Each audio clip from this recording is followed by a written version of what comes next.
MLC అభ్యర్థి నరేందర్ రెడ్డి ప్రభుత్వానికి పట్టభద్రులకు మధ్య వారధిగా ఉంటారని తెలంగాణ ముఖ్యమంత్రి రేవంత్ రెడ్డి అన్నారు. నిజామాబాద్ లో నిర్వహించిన పట్టభద్రుల ఆత్మీయ సమ్మేళనంలో రేవంత్ రెడ్డి మాట్లాడుతూ కాంగ్రెస్ పార్టీని బలహీనం పరిచే కుట్రలు చేస్తున్నారని చెప్పారు. బీఆర్ఎస్ ను ప్రజలు తిరస్కరిస్తే కేసీఆర్ ఫామ్ హౌస్ లో పడుకున్నారని చురకలంటించారు. కాంగ్రెస్ ను గెలిపించవద్దని బీఆర్ఎస్ నేతలు ప్రచారం చేస్తున్నారని, ఎమ్మెల్సీ ఎన్నికల్లో పోటీకి నిలబడని బీఆర్ఎస్ రాజకీయ పార్టీనే కాదని అన్నారు.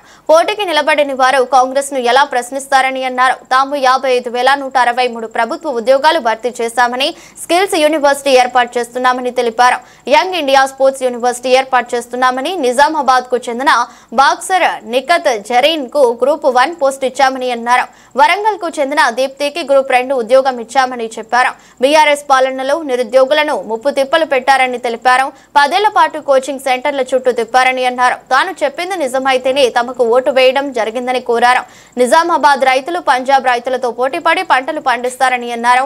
రైతు రుణమాఫీ చేశాం, రైతు భరోసా ఇచ్చామని చెప్పారు. కేసీఆర్ సర్కార్ చేసిన అప్పుకు ఇంతవరకు 75,000 కోట్ల రూపాయలు వడ్డీ కట్టామని అన్నారు. తాను సీఎం అయ్యాక ప్రభుత్వ ఉద్యోగులకు ప్రతి నెల 1వ తేదీన జీతం ఇస్తున్నామని చెప్పుకొచ్చారు.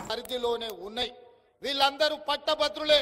నేను ఇవాళ సూటిగా అడుగుతున్న చంద్రశేఖరరావు గారిని, మీ పార్టీ, మీ అభిమానులు, మీ కుటుంబ సభ్యులు స్వయంగా మీ ఓట్లు మీరు ఎవరికి ఏదలుచుకున్నారు?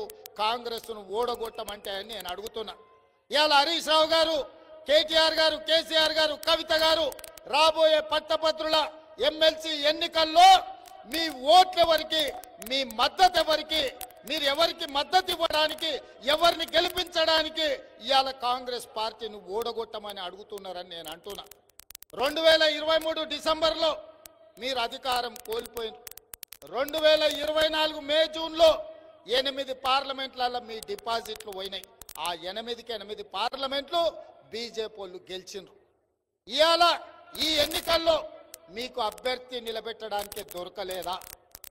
ఈరోజు మీరు అర్థం చేసుకోండి. పట్టభద్రులకు నా విజ్ఞప్తి ఒక్కటే, బీఆర్ఎస్ బీజేపీ చీకటి ఒప్పందంలో భాగంగానే కేసుల నుంచి తప్పించుకోవడానికి, అరెస్టుల నుంచి కాపాడుకోవడానికి బీఆర్ఎస్ నాయకులు ఢిల్లీ ముందు సాగిలబడి తెలంగాణ ఆత్మ గౌరవాన్ని మోడీ కాళ్ళ దగ్గర తాకట్టు పెట్టి ఇవాళ కాంగ్రెస్ పార్టీని ఓడించాలని కంకణం కట్టుకొని తిరుగుతున్నారు.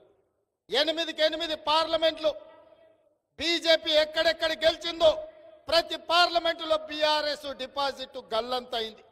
నేను అడుగుతున్న కేసీఆర్ను, నీ పార్టీ డిపాజిట్లు గల్లంతయ్యే బలహీనత ఈరోజు తెలంగాణ రాష్ట్రంలో ఉందా? ఒకవేళ అదే నిజమైతే డిపాజిట్